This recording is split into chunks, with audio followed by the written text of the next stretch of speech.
Ole, ama sain Isu Krista mingin cibai kabu kacu. Ibu ini ya, elai lokal konte tanah tukan tanah cu, tutlung tarnu mari cancin isu kedua ni.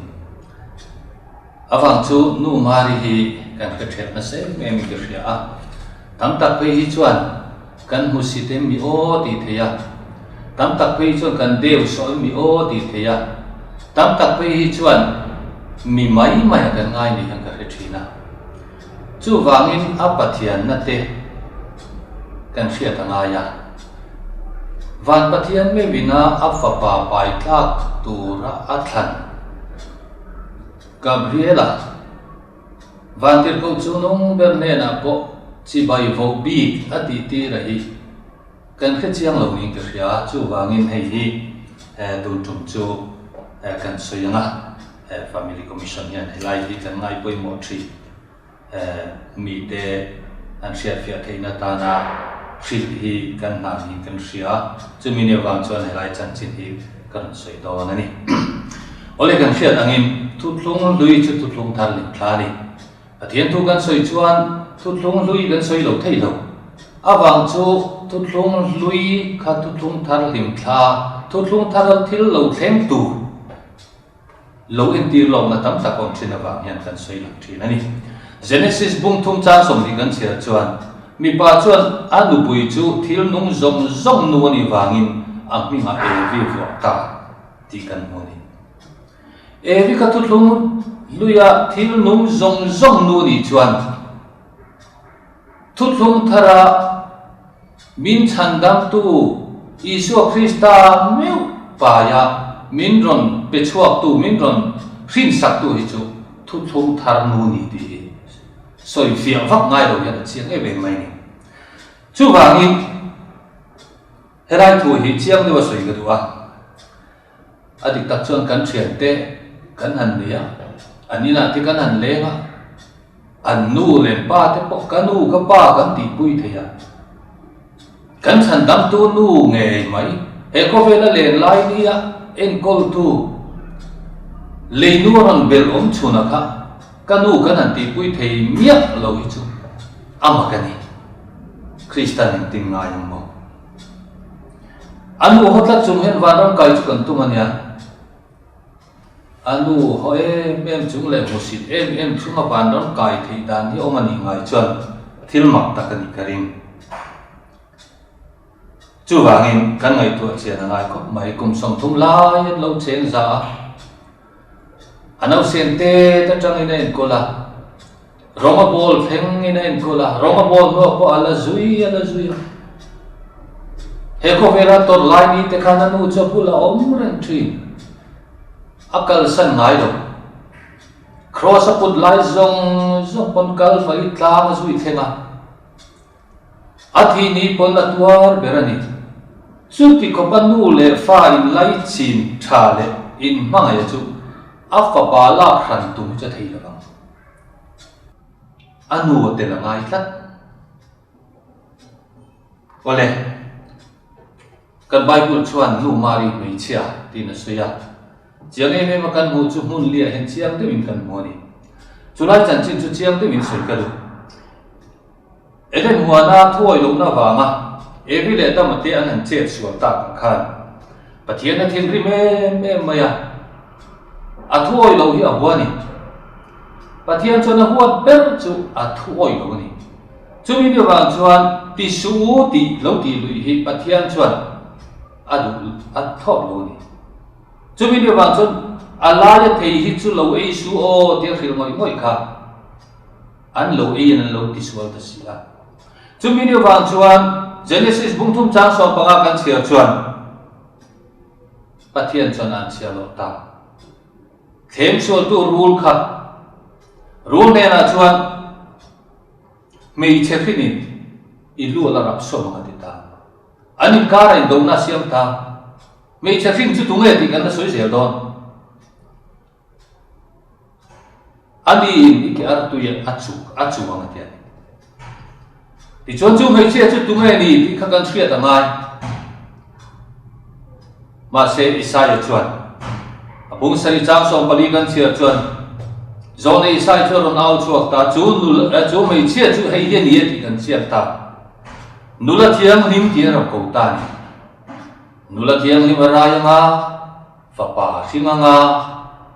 aminga Emmanuel an sa pathian kan ne na an pe chok lon aung ta ti nan chumi tha chuan chu mei chia eden huwa na mei chia eden huwa na mei chia khinin ati chu lo chiang takwar mai mei chia kha nula thiang lim ania afa chu kovel chandam tu ra chu ni ti kan lo chiang ta chu wangin pathian khan mei chia ti khan mei chia kha musin na ni reng lo thil tu manei ni ani le mutta ma khoi lai ane mei chia kan mu le kan ti chuan kana khoi nei na kha I suan a ministry a tan do na abul at ti na mas saberani a pathian thu ko hemi chan chin tha fil na mas saberani ta chuan kana khoi chuan in nei na tel ve ni in nei na telan tamania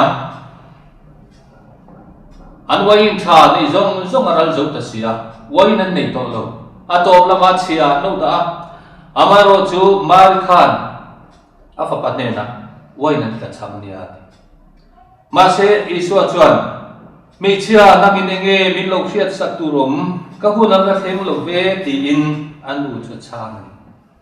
mi tam tak chuan in heta ko mi chia tia lo anu musita lo adeu so ni hi kanu ti nei nen ti ten kan soi thi ani le anu kha deu so ti mual pho tu mani ngat chuan wai nan ka chamati ka ti pun sakang ne anu na thil chu ati zel thi I so chuan chumi le ra chuan ahu lala seng lo ve la ngak te tang ti wai chang ni so khan ma se ka ti nge mei chia ti I so na ko kher kan ti chuan zir tir na chan chim tha fil na aron chan don khan anu kha tu nge ni ti ko ve sia ta pon le wa chumi ni wa chuan ni mei chia ti a nu ma ri kha ko le ta ni chu wangin kana kwa in nei na mi kha pathian ina eden ho na mei chia ti chumi sin chuan in rule kha rap som don ani ti al rule rap som don ni ti nge kha mei chia kha nia chu mei chia sin chu I suwa mei kha ti helai hian kan chiang ta e mani tineng ti khoi muna nge mei chia ti a soi le kan ti chuan cross le ra ti ma kha Isu Krista chu cross le ra tu ara dar ka tam takan tor ta ka chana chau te me mani chu ta nan hoi ve la a chang nei tu te chu do ra la lo chang zo to ma se no ro chu na tha tham thei lo wa fa pa ma ngai kha la zui re chu me zui re ma wang chuan Isu chuan an hoi chok ka azir tir amma ngai kha su mo ni Johan nen te nu kha ti awang chu bel tu ra nei don lo anu khan amana Isu na kal san si chuan khoya nge nu kha ai ma ta kam khoya nge then ta kam khoya nge aloi ve ta kam chumi ni awang chuan anu kha bai vai lo na tu rin mangai mi Johan nen te nu kha anu chu an ko le ta kanu ti lo min mei chia ente ifa pa kha chumi thang chuan ani nu mari chu thu thum thar te nu lo ni ta khata mei chia ko kha na musin wang ni reng lo eden huwa na pathian in mei chia ni atia ko kha kanu nge kabula ding kho ni tin Iswan kho ve ra ham sia ti ra kana ko mei chia ti a ko nge bai fa pa kha voinia kho ve ta na nun na na cross ban phara in la nei ke ma ka nia khulaya ding khu kanu mei chia ti ko kha ni aron soi chia te chumi thang chuan ani khovel mi pui ring tu zong te nu ni ti suang nge ni thit to no pho kan nu ni lo kan la ti the ni mak kho eng ring tu nge kan ni I so tu soi me pho kan ring lo ni chuan eng ring tu nge kan ni thôi na hi ring na ne na kat tla ai zong te tla ka rin chuan a thu koi tu ni in Genesis bung thum chang som mia khan adam a chuan no pui chu thil nung zong nu ni wa wangin a minga e pe sa ti kan sia kan pom thak thu thung lui nu chu evin kan ti mai ma se isuan cross layer chama khovel nu ring tu te nu Christian te nu ta na min on pe Johanna hangin Johannen te nu kha ma mấy chuyện thế pháp ba karom thế trăng khan khovel nu tan aron petani ti kan sia ma se kan pom thei tlat lo mai hi enge chan ya I suak kakaring lo ni nge ama min hon pe lo mane mi dan long ni se chanen te win vai nu ni tiang chu a ji ti te ho kha vai nam se ma se ti thei to lo a chang ei tu te do ra lan chang so to an tan gat to awong he nga chang mangai Johanna a ji ti chang ko to chu mi ne bang chuan ani kami ni chang kha I nu ma ri chu ring tu te jong jong nu ani ti kha I suan khovel mi ring tu te mi non pe ta ni ti kha kan chian khoi mo le in ka sia pathian chuan nu la thiang hin mari tia akop kha kana kwa kova eden huan akova chu ta cross le chak khan akova chumi ni lo le chu thu kwa na hena ko le ni anu hi mei chia chu lo lam le ta ti chuan thil pakatan soi le ka du chu thu puan ka soi mai nu mari hi khovel dang hen ngai sang ko maya ram chang ka ha piang an ngai sang ko Europe ramate Latin America ramate chu nu mari bing hen pia kina ding tam me na thil ki thei zia le trong trai na hu puina a trong trai puina hu zia te afa pa I suata na thei to pa be dan te min nu na ya tum dan te kan khat chian he me mani ka thik mi te chuan chu mi ne wang chuan ram chang kang le hun chang kang chuan nu mari hun na chang hen sia viak in tam mani nu mari bing choi viak in saki ti chuan thil pakhat dam le chuan enga tinge nu mari hi kan husit kan ti chu kan kheswala ni kan ti na chan chu FSC bungruk chang di an chiari la inuli pa choi moi ro ti ya iso kan choi moi no mi iso kan choi moi sin anu kha thi thlek na choi moi iso kha inuli pa choi moi ro ti kal tlat tu o manga kan ngai mi chu te poi ka ti chi ole iso chuan atu khil zela ti chuan sinago kalu ta azir ti ra parisai te nan bil renga chu ma thai bu so thum chan som ma pali chang hen kan moni ta chuan he mi hian he piang thil mak zo za in ting nge mo ti le chung lama chang thil ti theina pe kan I si lo chat et tiang ti thei do mi ten cha ma se he mi hi Josepha fa pa kha ni lo mi ten tia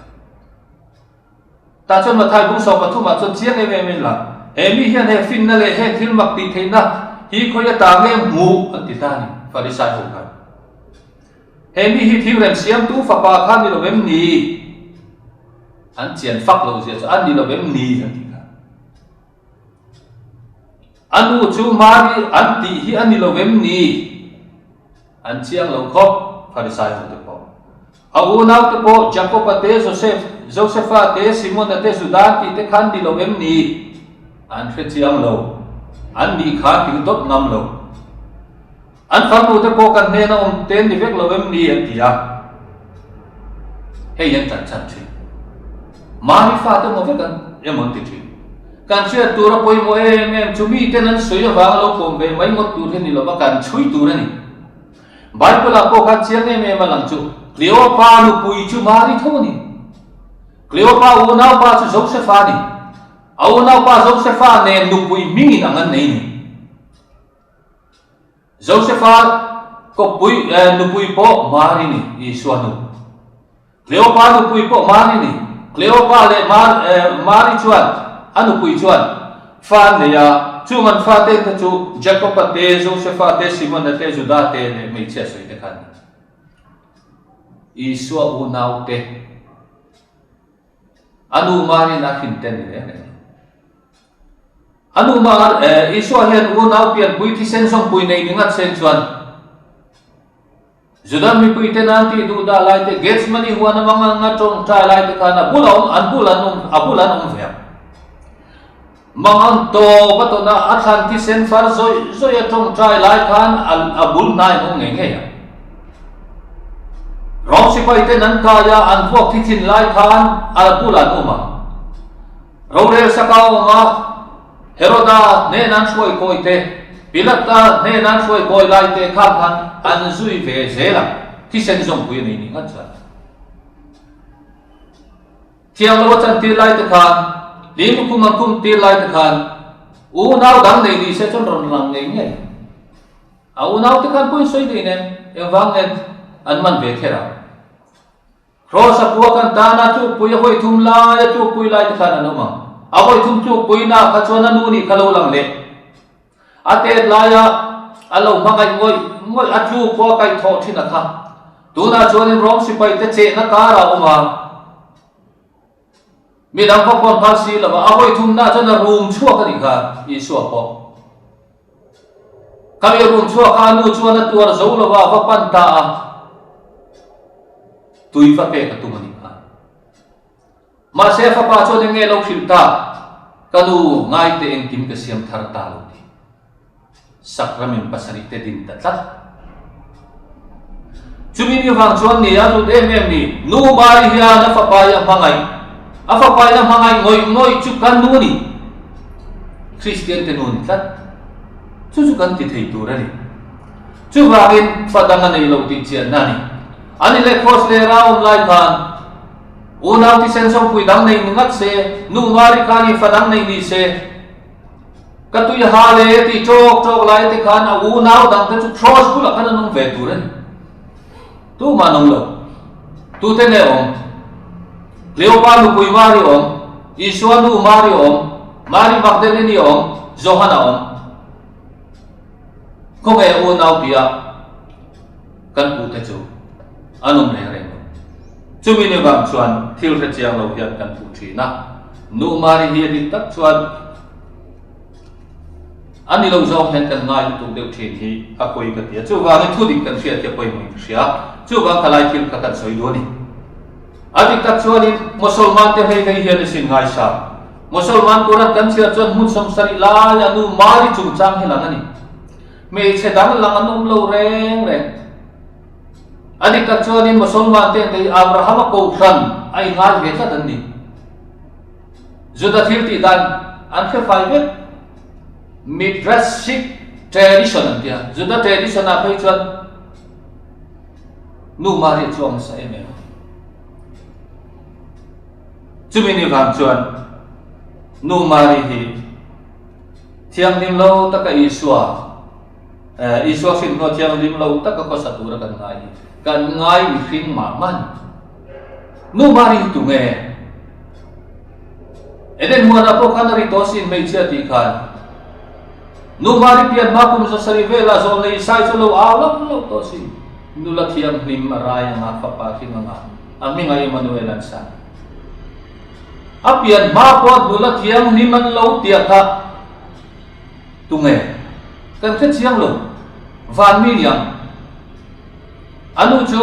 ani ni apa chu joki madi chu bible apo siang lo niak sia tan ni anu ani hi fanei thailo ni mei chet chingani antar to em nuwa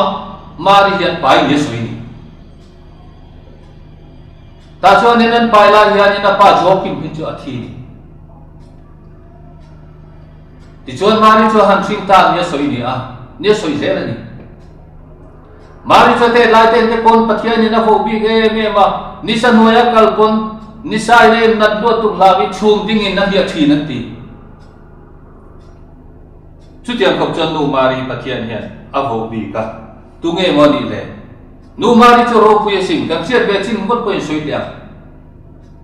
pathian fa pa pai thei om chun nu la thiang ni mani christian ma saberani sandam tu ro piang non ti se tu ma saberani tla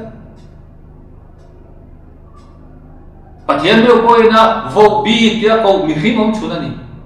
sual nei mi lo piang ong chuna ni sual nei lo piang ani chuan mi hring tak tak ani ang im ti ka zo na lian tak ani chu wangin ani na hero pui tu musulman te pe chuan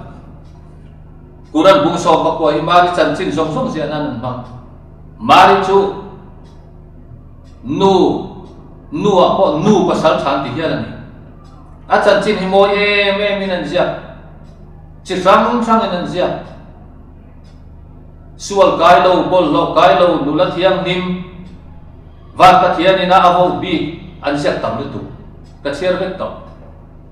chumi na wang chuan nu mari lo pui sia hi a chu zong in kan kal ba tu te mo soi phang kan kala ni lo deu ke min kan tua ma se nakina kan na soi don thu puan kan chero chuan nu mari chu bana lal kum in thu ni ti kan ko chu kan na soi je don ani chu wangin nu mari hi aro pui ni apian ma ko na ro pui ni apian to no pa na ro pui ni ko vel chan nam tu thing tu om chu thei tu om chu na ni englai bon nung thiang him reng ani isu chu sual tel lo bina pa ya ti chuan thiang him varin virgin chu min a thing le ni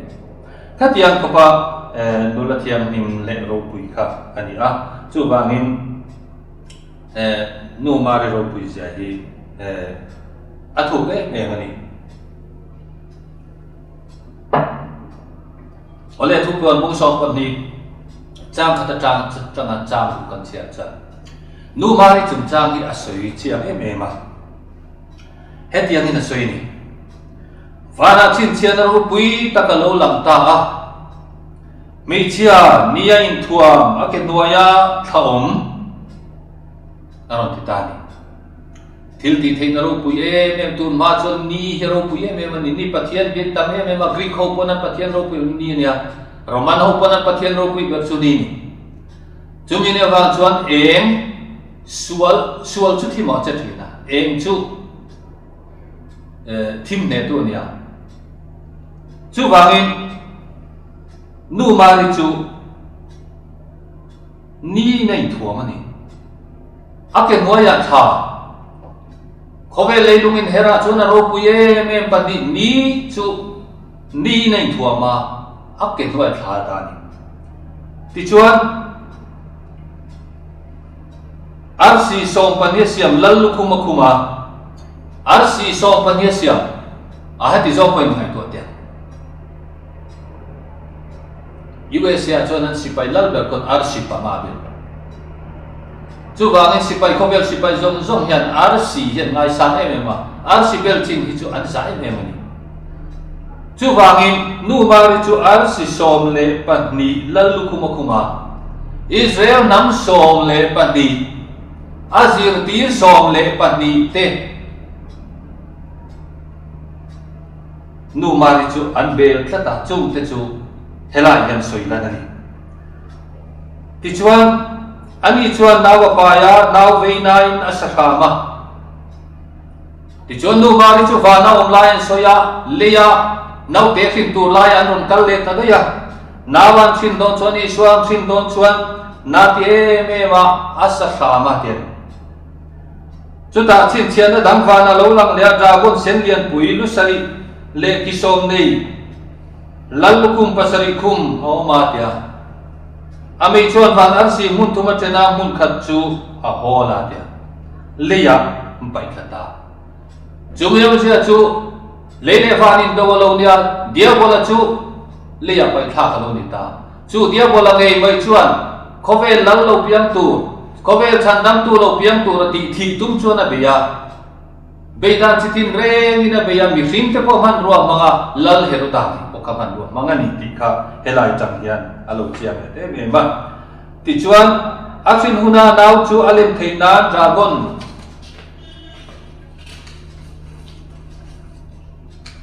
chu mei chenau thin tur ma chuan a ding renga ti chu hang i suwa hi apia na ti thi tumani he zohana ne na pangos kher ka rin na hen soi chiang em ma fa pa nam zong zong chunga thir tiang ro re tu ra khing ta nu mari chuan fa pa nam zong song chung aro rel tu thir tiang aro rel tu ra fing ta ti ron sei tuna chuan nau thin lai kharon soi ne khang lai isu ko vela alo pian na kharon soi ta a mechia chu thalera pathian buat sai mu pathian asinga afa chu pathian ne na le alau chu pha chuan lak chobin om ta hei hi chu athi isu khen be oma thia thole to nuwa vana alona kha aron soi ne ta dai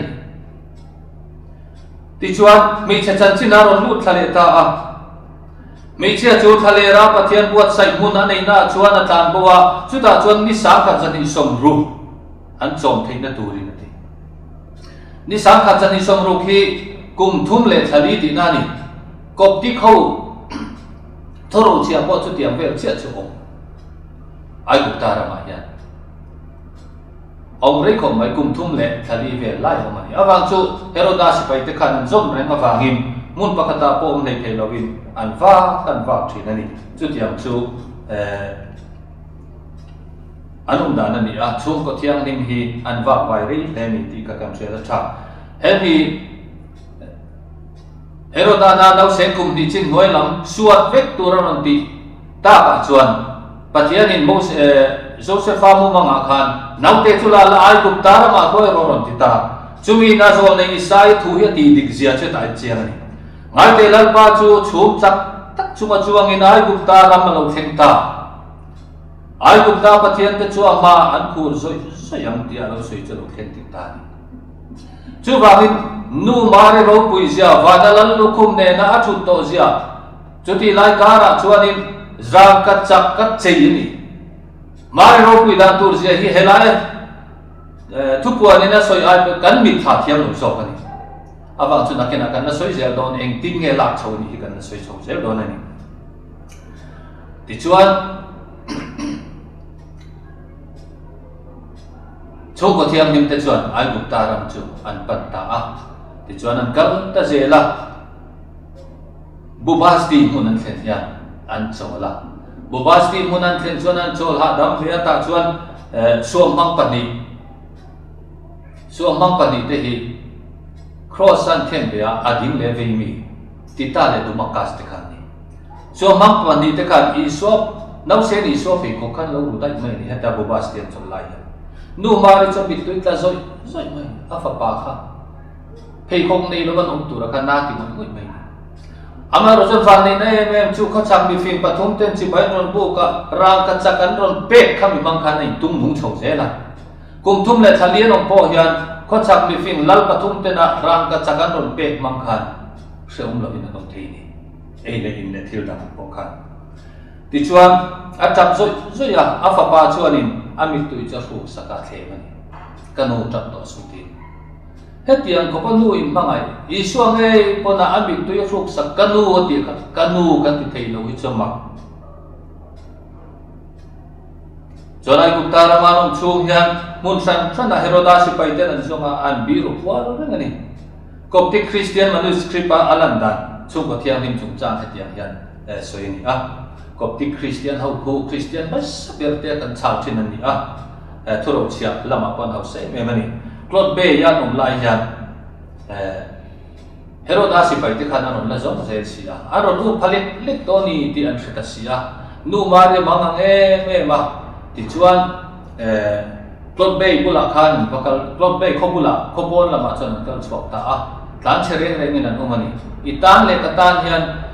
mari le afapa Isua te nu fai an vak vai tak mewa mos Josepha po hena zui reng po kani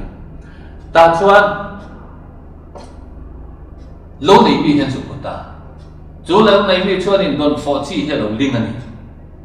ti ngai na kheto si lo khoi ngai bi ru ko lang an sakor nei na non to sia mak an mang hiam me maya ta chuan nu ma ni chuan don fo ling tu ne na chuan don falling tu ne na chuan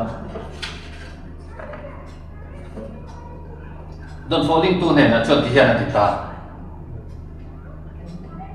si pai ten mi ron zel do na ta chuan in eng ti khun lai khan nge Nazareth chung kwa ta kai lai mun anon thlen an ti huna chuan don fo chi kalin lai hian lo ti don ya te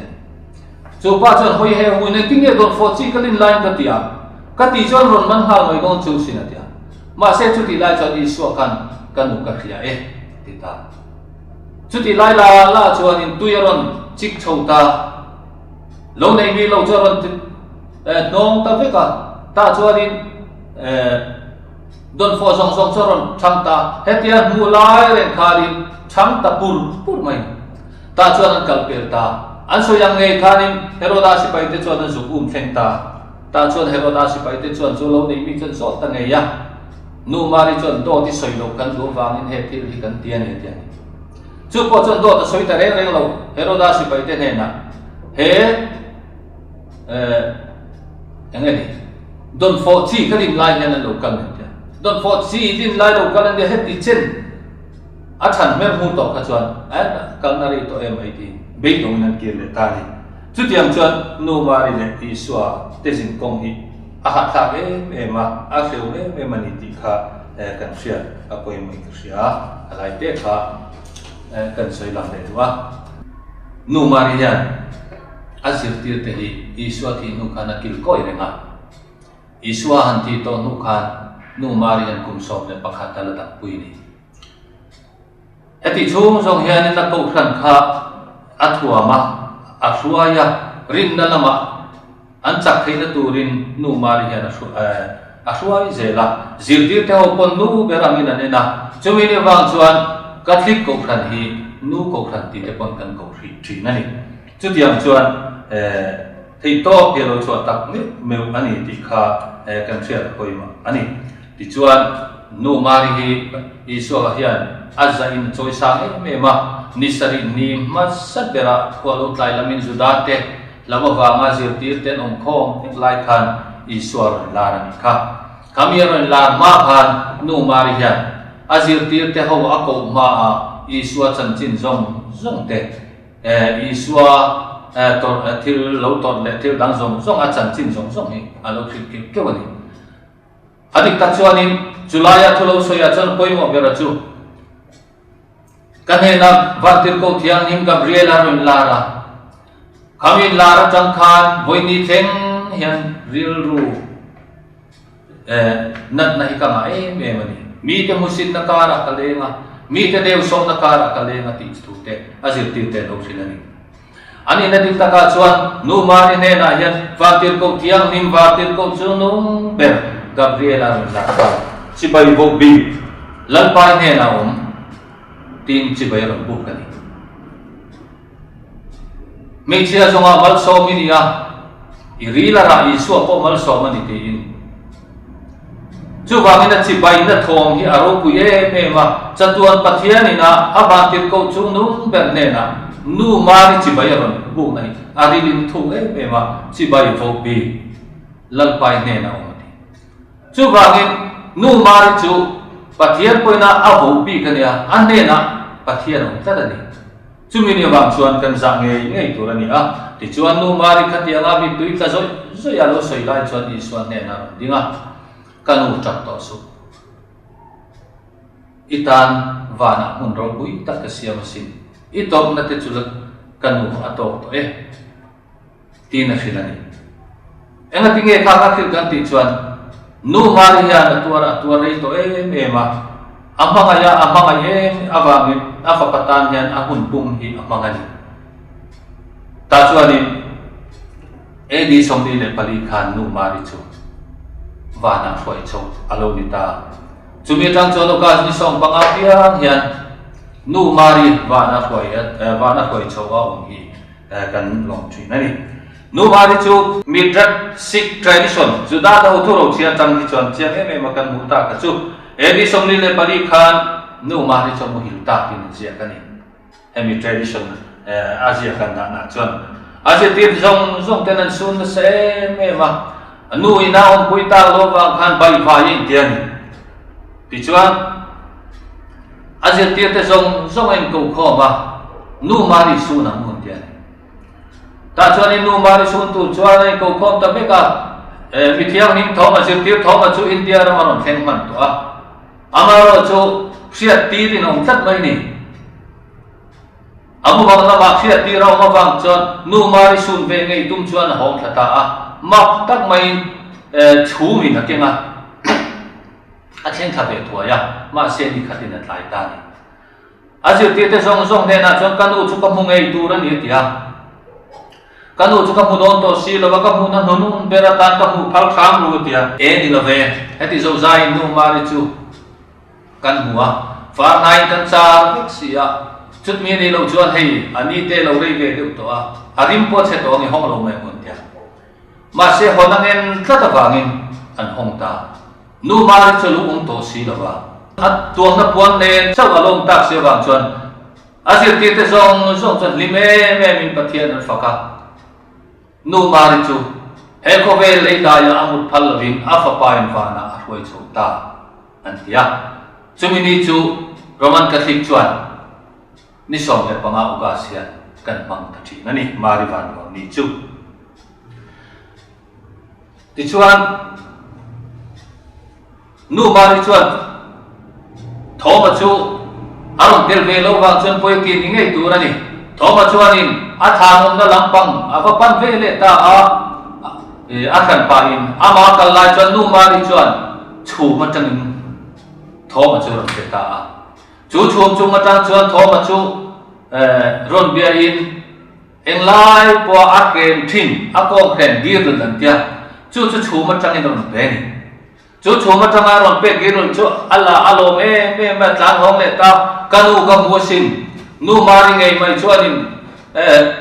bo ruwa ka trang in chú mà trang in angel te ne nan hawa he dir himin ron pe ni tin ta chuan en rong me maya anena sir tir te po chuan luan tia nu marina sin thin nge a thren thin nge khani tin ria an lo me kan nu chu wana fa pain a hruai chawa lal khum ro pui taka khum tir ta ni an tiani chumenia chuan in sir tir tho ma chu a thil mu zong te chu chiang tok le thatok ti a ria chumine wa chuan india ram ron pan le ta India rama chuan edi somale pani khan malabar kho sa kon ro kai tan chuti lai chuan in nu mari na kong khe na pe chu la hum renga Christian tam takin dam lo tam takin dam nan manga thil mak tam tak ka thlen ani aro pui tak zet ani Hindu te point chu thil mak chu an thria tin an pan ta ruya amaro chu ram hi eng lai pon ram wong thei lo wa boy na te chu ka ram lo ram mon lo ta te wa khan he gidul hi Syria lama an la thata chuan in Syria lama an kol ta ka chuan abo ta en tia ma se kum som thum vel kal ta khan Syrian Jacobite Church an tia Jacobite biakina khan le khabu chak tu mai an nuwa chu le khabu chak tu mai chu alai mi zong kerwa ka chulai chun lo la da hi lo nya chu an mu chok ta ka ba chuan patriarch Zakaria khani apuang chok ta chumia wang chuan thil mak a thleng na se ema khami an thil mu chok kha tu nai ro chuan an thup le to mu thei lovin nan da le tare ni ti kha kan sia poi moi ka sia chu wangin nu mari haro pui ema nu ni thlinga thuthung thar nu ani sia hi lang thi ti kha kan sia poi moi ka sia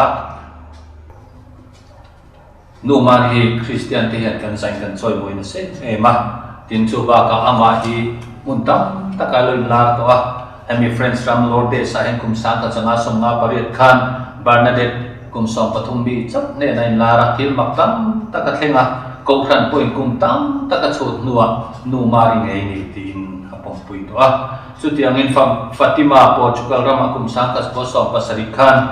nau pang pathum me chano pang pani le bi panau pang pakhat ne na lara chong chai turin khovel ta na chong chai turin le in chira pathian ne pan turin indo wa re theina ni do pui pakhat na re theina chong chai ru ti ten akhila helai moni tu thleng hen ta tlok su pa he mi lord de sa pe chuan tui kha pu chok nge no marin Bernadette ne na in bol ro atia in bol tu Rashid Khan khal le ya kar khan haya tui duam takaron long chok ta chu tui chu vai ni thleng ko na lo ma mi pa imbol na paruk an siama me chen bol na som le pakhat ne akal to phot chon ko lai kon nu mari atanga tui thiam tim chuak chu in buanan la panga ten ron la thina ki poson ka kol reng thina ni ti chuan Fatima in la na ten te po chu ko thani na poma anu kum tam taka setana na thong nge ni ya nu mari le pathian na thong nge ti kum tam tak nuwa an fia to no hian an pom ta thin chau ni tin chu ba ka chuan akita japan rama sang ka som sari pathum khan nu mari chu Agnes Katsuko ne nai la le a Katsuko hi stigmatisania ane na po hian thil mak tam taka thlenga mi ten bakan tia helai mun ni voi ni thleng po hian an la pan loi ni ti ka thriat cha thil tam tak a thlen mai ba ka hemi Guadalupe Mexico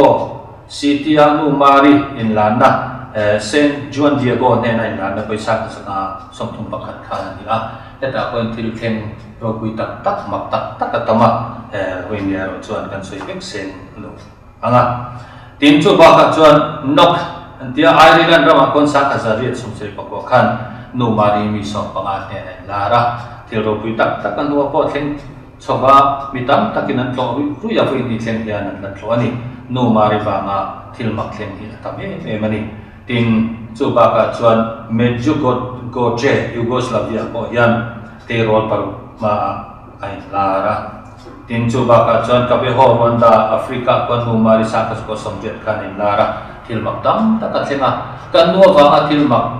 thleng atha zo nga thleng hi atame mani ti kha kan sia ta tang ka sia tin zit chuan Egypt rama nu mari sa ka ko som ru pariat kha ai lara ten te po hian thil mak tam taka thlenga mi tam takin an tu te me ma voi ni thleng hian an la tlok lu yani ti kan oni nu mari dang lam nem chu nu la thiang ni mania athiang ni na chu van ram thleng ina chong hi aro hui ne me choni eden swal kai do ri ngom chona ni ba kha ani nge yang ale ato bera kan soi du chu nu mari hi aro puya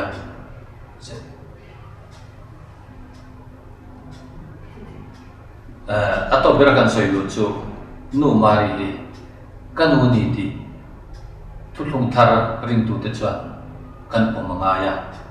iso pana nuwa pomania ka chan dang tu ina nuwa pom chu kanu ni chumi ni wang chuan kan thian te nu ma kanu kan ti du chuan kalal pa nu chu kanu ni ti nu mari trong trai pui tu in som thin u ama wanga thil mak thleng tame ma ama wanga dam na changan tame ma ama wanga pathian nai thei tam takanuma ama wanga mimang ang chan chu an tame ma chu wangin khovel thiam lo chang du po ama wangin ama kal tlangin chan chu kan ni ti kan siat non fo poi moi ka sia nu mari hi aro puya chan damo kanom theina ta na pathian man ro poi mo ber nu mari hi ichoi moi se kan thu han soi te kan zabai tan lan phan van som se